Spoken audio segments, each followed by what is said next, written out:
Martin Luther King Jr. once said, "The time is always right to do what is right." I'm sharing with you today to interpret a quote from MLK Jr. because his famous words are just as relevant for us now as they were back then. Today I'll be covering two main points, the past interpretation of this quote and today's interpretation, and if I agree or disagree with it. Let's start off with the past interpretation. So I think this quote originated in the 1960s during the Civil Rights Movement era.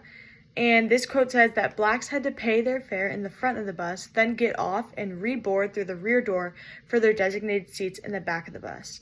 This is just one example of the types of segregation they faced, among others including literacy tests that kept them from voting, and honestly, they were just tired of all of this. Now, in more recent times, in 2020, this was the year when Confederate statues were removed. It says civil rights memorials jostle with the South's ubiquitous monuments to its Confederate past. This just goes to show that MLK Jr.'s quote is still true today because people just didn't think it was right to have these things, so the time is right to do what is right, so they took them away. So yes, I do agree with this quote, and I think it's a good reminder in today's times to always fight for what you think is right.